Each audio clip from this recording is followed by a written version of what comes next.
जय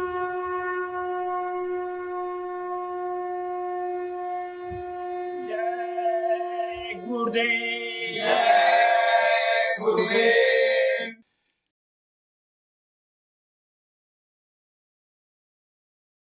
जय गुरुदेव। जय गुरुदेव। जीवन की रुलाती घड़ियों में मिलता है तुम्हारा प्यार मुझे।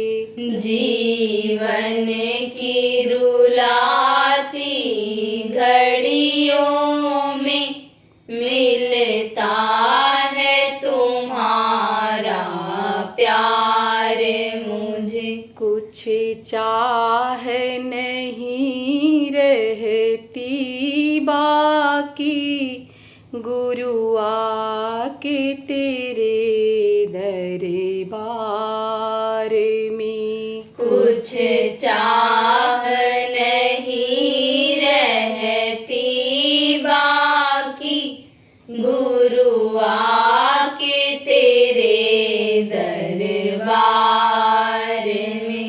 मेरे मन के गगन में आके कभी जब गम की घटा छा जाती है। मेरे मन के गगन में आके कभी जब गम की घटा छा जाती है। पल भर में कहीं से दया तेरी बन कर के हवाया जाती है। पल भर में कहीं से दया तेरी बन कर के हवाया जाती है। तुम रक्षा सबकी करते हो, फिर क्यों हो भला इनकार मुझे। तुम रक्षा सबकी करते हो, फिर क्यों हो भला इनकार मुझे। गुरु दर पे तेरे आने वाला झोली अपनी भर लेता है।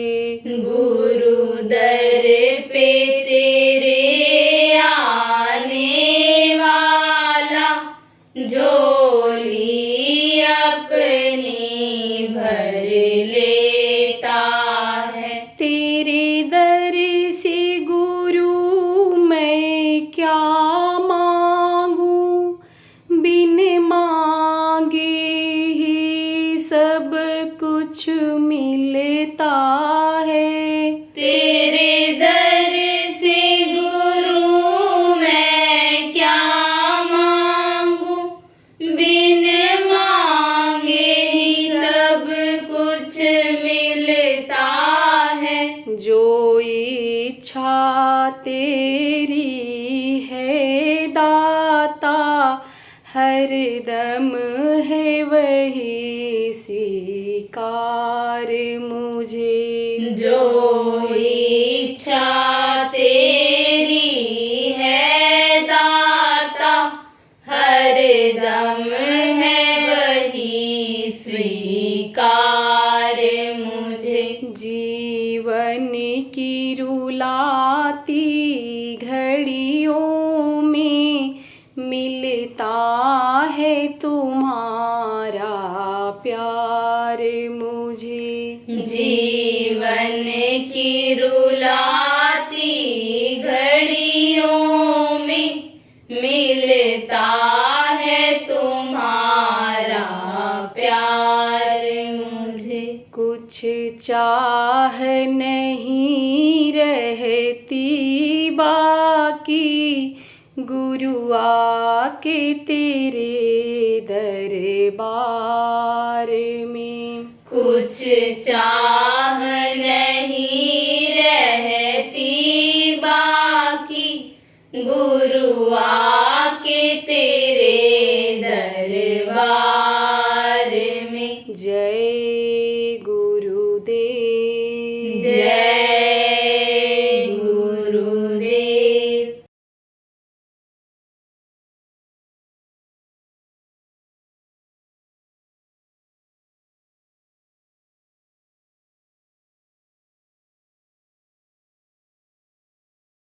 संकट में मान लो कोई बड़ा आ गया, अब कहते हो इनको बड़ी शांति होगी, सुकून होगा। शांति सुकून नहीं मिलती है।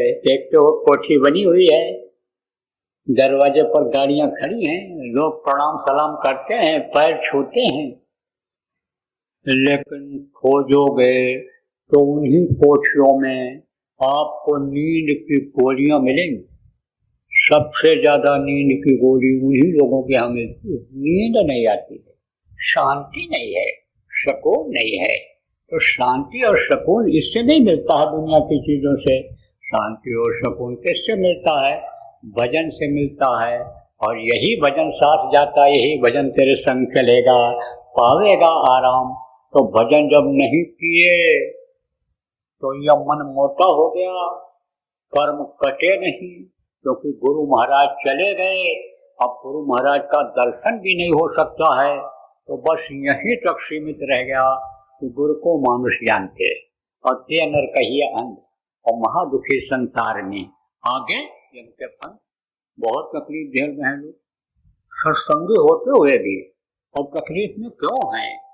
मनुष्य शरीर जो देव दुर्लभ शरीर है, देवता जिसके लिए तरसते हैं, ऐसा सुंदर सुडोल पाते हुए, शरीर पाते हुए, और वो नाम कि राम न सकहि नाम गुण गाई, और कहला करो मैं नाम बढ़ाई, ऐसा नाम पाते हुए भी और सत्संगी दुखी रहे, तो ये बड़े दुख की बात है। उनको भले दुख न हो, लेकिन हमको दुख हो रहा है, क्योंकि गुरु महाराज ने कहा कि इनकी संभाल करनी है। चलो भाई, कोई बात नहीं है। सुबह का भूला अगर शाम को घर वापस आ जाए तो भूला नहीं कहलाता है। अभी तक जो आपने किया, अब करना शुरू कर दो। गुरु के आदेश का पालन करना शुरू कर दो। गुरु महाराज ने कहा था कि सुमिरन ध्यान भजन रोज करना, इससे तुम्हारे कर्म कटेंगे। झाड़ू रोज लगाते रहना।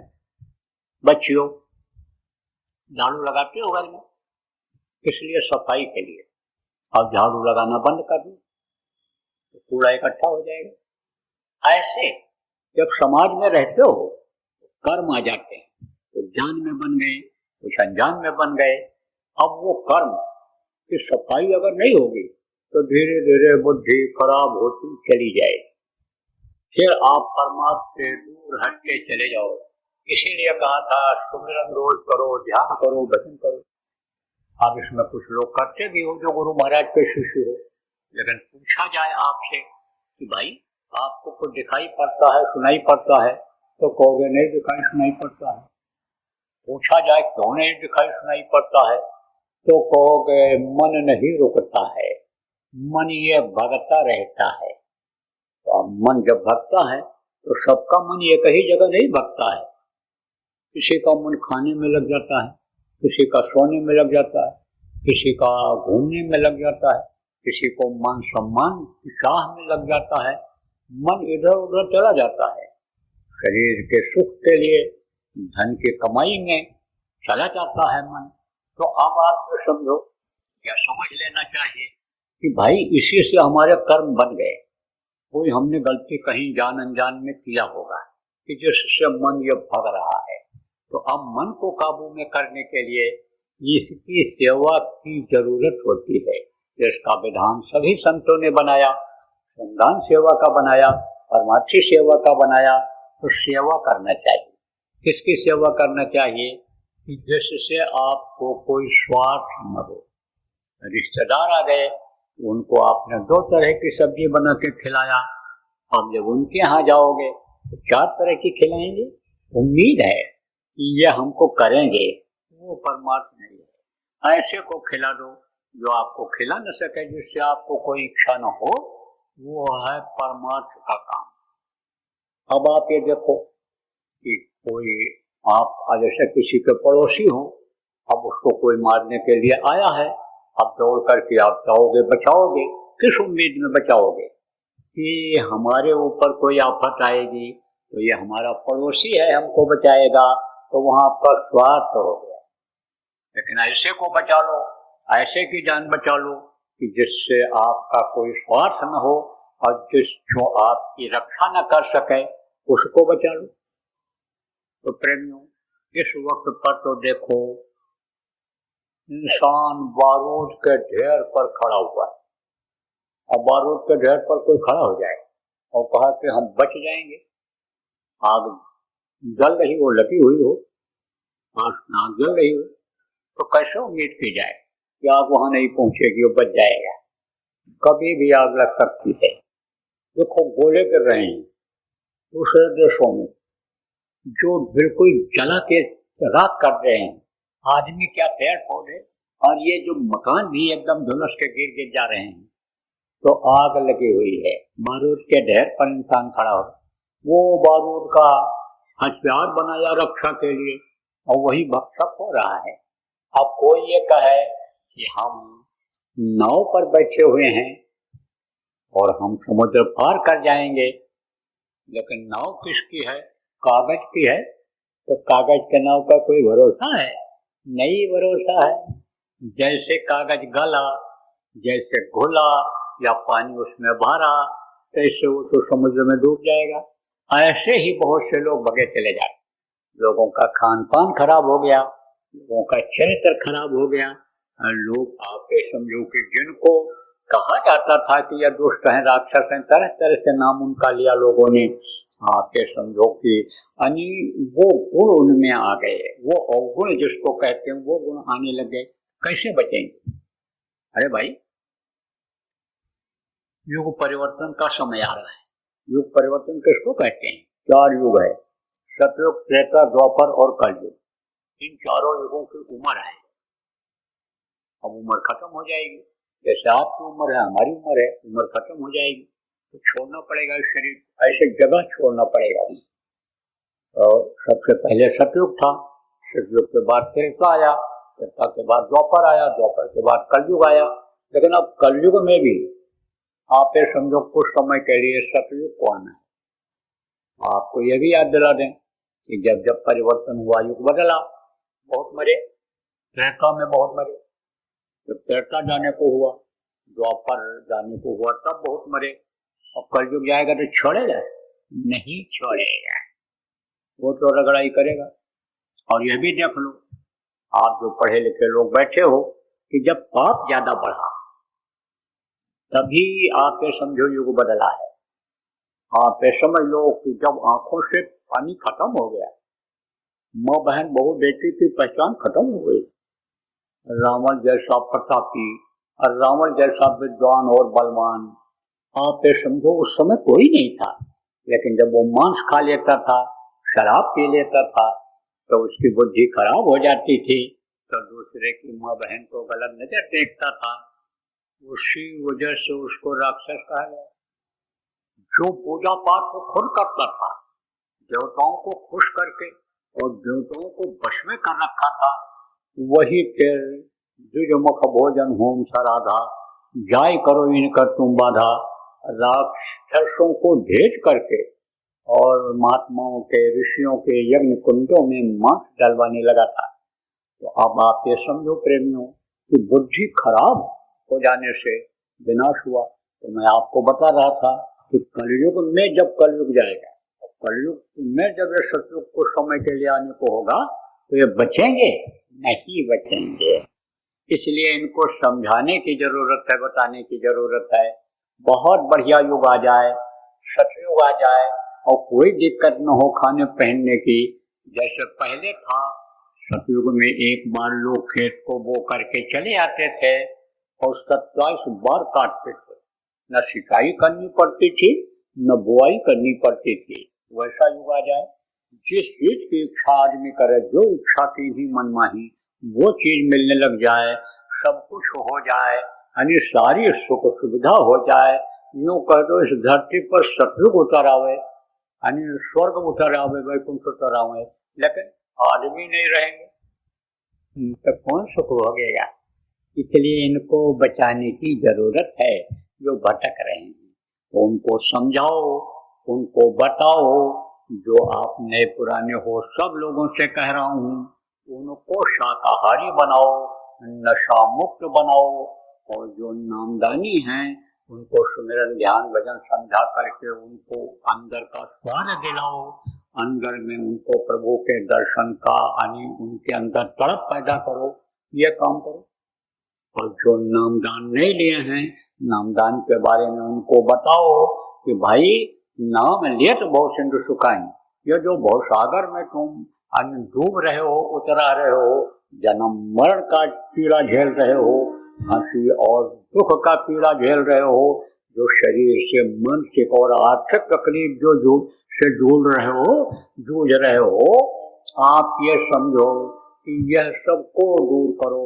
आप ये समझो इसके दूर करने के लिए यानी नाम बता दो, ये भगवान का नाम है, इस नाम के लेने से सब काम बनता है। तो उनको नामदान के बारे में बताओ, नामदान दिला करके भजन करो, ये काम करो, इससे आपके कर्म कटेंगे। तो जो नए लोग आए हो, अब दूसरे आदेश का पालन आपके लिए भी करना है। जहां जहां जाता हूँ नामदान सब जगह देता हूँ।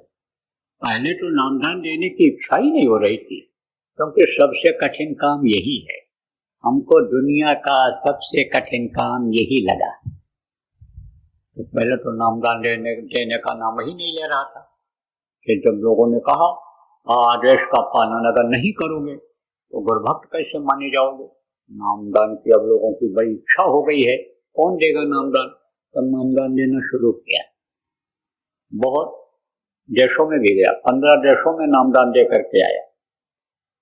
अब आप ये समझो प्रेमी, गुरु महाराज के जाने के बाद प्रेमियों ने मेहनत किया, 42 देशों में गुरु महाराज का फोटो लगवा दिया गया, वहां पर प्रेमी हो गए और आते हैं। कहाँ आते हैं? उज्जैन में भंडारे में बहुत लोग आते हैं, हर कार्यक्रम में जो कार्यक्रम वहाँ निश्चित है। कहाँ पर? उज्जैन। जैसे होली, दिवाली और आपका यह नए वर्ष का जो अभी होगा 31 दिसंबर 24 और 1 जनवरी 25 को जो नए वर्ष का कार्यक्रम अभी होगा, उसमें भी आएंगे और जगह से लोग आने लग गए। तो गुरु महाराज की दया तो बहुत हुई, नामदान लोगों को दिया गया और तड़प भी भर लोगों के नामदान। अब आप ये समझ लो कि चाइना के लोग आए थे, चीन के लोग नामदान लेकर गए थे और भजन ध्यान सुमिरन वो करते हैं। अब वो न तो हिंदी समझते हैं और न अंग्रेजी समझते हैं, चाइना की ही भाषा वो बोलते हैं और चाइनीज भाषा को ही समझते हैं, लेकिन भजन ध्यान करते हैं तो असलियत को पाते हैं, उनमें बहुत प्रेम है। अभी फोटो देखें या कोई चर्चा करें तो उछल पड़ते हैं। तो दया तो हो रही है गुरु महाराज की, बहुत दया हो रही है। तो दया को बरसाने में कसर रखना भी, ये अभी एक बुजदिली है या आदेश का पालन नहीं है, इसलिए तो संकल्प बना लिया कि 76 साल की उम्र में चल रहा हूँ और जब तक ये शरीर चलता रहे तब तक जो आदेश गुरु का है उसका पालन करते रहो। तो आपको भी नामदान दिया जाएगा। तो नए लोग आए हो, अनमोल चीज जिसको कहा गया वो अनमोल चीज आपको दी जाएगी। जो रुपया पैसा से नहीं खरीदा जा सकता है, राजपाट से नहीं खरीदा जा सकता है, वो चीज आपको मिलेगी। ऐसी चीज मिलेगी कि जिसके लिए कहा गया कि नाम रसायन पीजिए, यह अवसर यह दाऊं, फिर पीछे पछताएगा जब चला चली हो जाओ। देखो एक आयुर्वेदिक दवा होती है, अगर कोई बीमार हो गया उसको दवा दे दोगे तो बीमारी चली जाएगी, लेकिन बीमारी से कमजोरी नहीं जाती, उसके लिए दूसरी दवा देनी पड़ती है। लेकिन एक आयुर्वेदिक दवा होती है जो कई दवाओं को घोट पीस करके बनाया जाता है, जिसको रसायन कहते हैं, वो अगर दे दिया जाए तो बुखार से, दस्त से, खांसी से जो भी कमजोरी आई है वो कमजोरी भी दूर हो जाती है और यह दस्त बुखार जो तकलीफ होती है वो भी दूर होती है। जैसे होम्योपैथिक में मिक्सचर होता है, कॉम्बिनेशन कहते हैं, आपके वायकोमिक में भी कॉम्बिनेशन कहते हैं, और अंग्रेजी दवाओं में भी मिक्सचर कहते हैं। कई दवाओं को मिला करके बनाते हैं, पिलाते हैं। ऐसे ही यह नाम है, यह लोक भी बनाता है परलोक भी बनाता है। और यही नाम जब से दुनिया बनी है तब से चला रहा है। इन्हीं 5 नामों को जितने भी संत आए हैं उन्होंने बताया है, क्योंकि 5 नाम का सुमिरन करे, कहाँ संत तब भव से करे, तभी इस भवसागर से पार हो सकता है, नहीं तो इसी में डूबना उतराना पड़ता है। तो यह 5 नाम आपको बताऊंगा, गुरु महाराज ने आदेश दिया था, यह आपको अभी मैं बताऊंगा और आपको रटाऊंगा। जितना भी आप याद कर सको याद कर लो, जो न याद हो पावे उसका लिखा हुआ कागज यही आपको भी सत्संग के बाद मिल जाए, और जब कागज मिल जाए तब आप उसको याद कर लेना।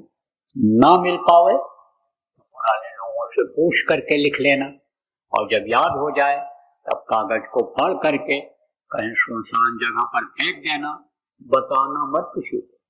अगर आप बता दोगे तो उसका तो कोई फायदा होने वाला नहीं है, और ये अगर नाराज हो जाए तो नुकसान हो जाए। नुकसान का कोई काम मत करना। देखो, आप कहोगे भाई आप तो बता रहे हो, हमको तो मना कर रहे हो बताने के लिए, हमारे ही जैसे आप भी हो, आदमी हो, आप इस बात को क्यों कह रहे हो? अब आपको समझा दें, पावर वाली बात जैसे मैंने अभी कहा, जिसको पावर होता है, शक्ति जिसको मिलती है, आदेश जिसको होता है, वही बताता है, इसको वही बता सकता है। अब उदाहरण देकर समझा दें, जैसे आप किसी दफ्तर में चले जाओ, ऑफिस में, तो दफ्तर का कोई ना कोई अधिकारी रहता है वहाँ, और कर्मचारी रहते हैं, उनके बाबू रहते हैं, चपरासी रहते हैं, चौकीदार रहता है, कई लोग रहते हैं। अब दफ्तर में पहुंचने के बाद बाबू से कहो या चपरासी से कहो कि साहब को थप्पड़ मारो, तो मारेगा? नहीं मारेगा। एक बार कहो चाहे 4 बार कहो, तो नहीं मारेगा। अब आप 4 बार कहो मारो मारो मारो, लेकिन मारेगा? नहीं मारेगा। लेकिन साहब ने अगर कह दिया अपने कर्मचारी से, दफ्तर के बाबू से, चपरासी से, तो वो तो तड़ातड़ मारेगा। क्यों? क्योंकि उनको पावर है। पावर का इस्तेमाल कर, जिसको हुक्म होता है वही बताता है। जैसे हमारे गुरु महाराज गोस्वामी जी ने जो कहा ना कि नाम रहा संतन अधीन, और संत बिना कोई नाम नहीं छीना, इनके अधीन होता है। गुरु महाराज देखो बताए, कितने लोगों को बताया, बहुत लोगों, और बताया ही नहीं, रास्ता ही नहीं बताया, रास्ते पर चलाया, और कितने लोगों को मंजिल तक पहुंचा दिया। अब वो इस दुख के संसार में दुख झेलने के लिए आने वाले नहीं हैं। तो आप जो नए लोग आए हो, आपको बताऊंगा, अगर आप विश्वास के साथ करोगे तो आप कोई सौतेले बेटे नहीं हो। सकल जीव मम उपजाया, और सब पर मोर बराबर गाया, सब पर प्रभु की दया हो रही। किस पर? अरे जीव जंतुओं पर भी हो रही है, पेड़ पौधों पर भी हो रही। लेकिन यह भी कहा है कि सकल जीव मम उपजाया, और सबसे अधिक मनुज मुह भाया। मनुज माने मनुष्य भाई, तो क्योंकि उनको यह रास्ता मिल गया मेरे पास आने का, और किसी के पास नहीं है ना। नर समान नहीं कोनो देही, जीव चराचर जाते हैं, जितने भी चराचर के जीव हों सब मनुष्य शरीर के लिए तरसते रहते हैं, मांगते रहते हैं। तो प्रेमियों, आप कोई सौतेले बैठे नहीं हो। जो भी आप यहाँ बैठी हो, बच्ची हो, जो भी पुरुष लोग आप बैठे हो, सब उसी प्रभु के ही बेटे हो, सब पर दया जारी हो। अब जैसे सूरज निकला है, अब आप समझो आप छाया में बैठे हो, तो वो रोशनी नहीं मिल रही है, सूरज की गर्मी नहीं मिल रही, कहाँ से मिलेगी? बाहर निकलो तो मिलेगी। ऐसे ही दया के घाट पर जब बैठ जाओगे दया मिलेगी। तो ये दया का घाट है। अभी आपको बताऊंगा यह नाम, और 3 चीज और बताऊंगा। सुमिरन, सुमिरन किसको कहते हैं? माला जपने को सुमिरन कहते हैं। दूसरा है ध्यान, आंख से देखने को ध्यान कहते हैं, और कान से सुनने को भजन कहते हैं। तो सुमिरन ध्यान भजन अभी आपको बताऊंगा, समझाऊंगा, करा भी दूंगा आपको। अब आप समझो, ये जो 5 नाम पहले बताऊंगा और इनका रूप माने ये चेहरा, जैसे आपका नाम है, आपका ये चेहरा है रूप, और आप कहीं रहते हो आपका स्थान है, और आपके मुंह से जो आवाज निकलती है आपकी आवाज है। ऐसे इनका 5 का नाम है, रूप है, स्थान है और आवाज। ये मैं अभी आपको बताऊंगा, लेकिन इसको आपको किसी को बताना नहीं रहेगा, और न लिख कर देना रहेगा, और न रिकॉर्ड करके किसी को सुनाना रहेगा। उसका कोई फायदा नहीं होने वाला है, और ये नाराज हो जाए, कोई नुकसान हो जाए, तो नुकसान का कोई काम आप मत करना। दूसरी चीज, ध्यान लगाओगे, आपको बताऊंगा कैसे ध्यान लगाया जाएगा। उस तरह से जब ध्यान लगाओगे तो अंदर में आपको कुछ दिखाई पड़ेगा। क्या दिखाई पड़ेगा? कुछ भी दिख जाए आपको, लेकिन जो भी चीज अंदर में दिखाई पड़ेगी, यहाँ देखने वाली चीजों से अलग ही रहेगी, सुंदर रहेगी। देखने में सुंदर हो जाए, आपको कोई खुशबू की लहर मिल जाए, आपके समझो कोई बगीचा दिखाई पड़ जाए, कोई आपको नदी नाला झरना दिखाई पड़ जाए, कोई आपको चबूतरा मड़ियों मोतियों से पानी बना हुआ दिखाई पड़, कुछ भी दिखाई पड़ जाए, तो यहाँ देखने वाली जितनी चीजें हैं इनसे सबसे अलग होगा और सुंदर होगा, मनमोहक होगा। तो उसको देख करके पा करके आप खुश हो जाओगे, और जब खुश हो जाओगे तो हजम नहीं कर पाओगे, दूसरों को बताने लगोगे, क्योंकि मनुष्य की एक ये आदत होती है, स्वभाव होता है कि तनख्वाह बढ़ गया तो कहते भाई तरक्की हो गई, लड़का पास हो गया, लड़का नौकरी मिल गई, बताते। अरे छोटी छोटी चीज में मोबाइल दिन भर चालू रहता है। छोटी चीज क्या? अरे कहीं सेल लगी है, अब ये साड़ी खरीद करके लाई, सस्ते में मिल गई, तो दिन भर फोन करेंगे, दादी ले आओ, चाची ले आओ, बुआ ले आओ, चली जाओ सहेली जी चली जाओ, ले आओ, 800 रुपए साड़ी 500 में मिल गई। दिन भर मोबाइल चालू रहे, एक स्वभाव होता है। तो अच्छी चीज जब मिल जाएगी तो हजम नहीं कर पाओगे, और जैसे दूसरों को बताओगे तैसे हो जाएगा बंद। इसलिए बताना मत किसी को।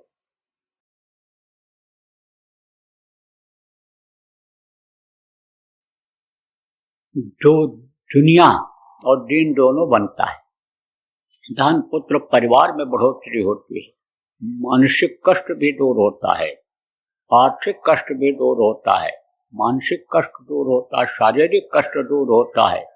इन्हीं में मिल जाएंगे आपको। बीमारियां रहती थी और निकल पड़े, बीमारी जिस कर्म के कारण पैदा किया था उस कर्म को काटने के लिए प्रचार प्रसार में निकल पड़े, स्वस्थ होकर के आ गए। पिचके हुए गाल थे, भरे हुए गाल आए, घर में कोई दिक्कत नहीं। बच्चे कहते हैं पिताजी प्रचार ही करो, औरत भी खुश हो गई, अरे स्वस्थ रहे चाहे जहाँ रहे, काम तो ये सब चल रहा है, काम कोई रुकने वाला है। अनुभव करके देख लो आप। गुरु महाराज छोड़ करके गए काम आपके लिए, क्या कि लोगों को शाकाहारी बनाओ, नशा मुक्त बनाओ, सतयुग देखने के लायक बनाओ, लोगों को समझाओ और बताओ कि युग परिवर्तन जब जब होता है बहुत लोग मरते हैं, त्रेता में बहुत मरे, द्वापर में बहुत मरे, तो कलयुग जाएगा तो छोड़ेगा नहीं छोड़ेगा। तो समझाओ लोगों तो काम मिल जाता है। ये भजन है, ध्यान है, इसमें जल्दी मन नहीं लगेगा तो इस काम में लगना रहेगा। जय गुरुदेव। नव वर्ष के उपलक्ष्य में परम पूज्य परम संत बाबा उमाकांत जी महाराज का सत्संग व नामदान कार्यक्रम 30 व 31 दिसंबर 2024 और 1 जनवरी 2025 को समय परिस्थिति अनुकूल रहने पर बाबा जय गुरुदेव आश्रम, जय गुरुदेव नगर, पिंगलेश्वर रेलवे स्टेशन के सामने, मक्सी रोड, उज्जैन, मध्य प्रदेश में होगा। ये वही बाबा उमाकांत जी महाराज हैं जिनका दर्शन करने, सत्संग सुनने और उनके बताए रास्ते पर चलने से इंसान के दुख तकलीफों में आराम मिलने लगता है। पूरी तरह से निशुल्क इस आध्यात्मिक कार्यक्रम में सभी जाति धर्म के लोग सपरिवार सादर आमंत्रित हैं। आप अपने कीमती समय में से थोड़ा समय निकालिए और परिवार, रिश्तेदार व मित्रों सहित पहुंचकर आध्यात्मिक व भौतिक लाभ अवश्य लीजिए। जय गुरुदेव।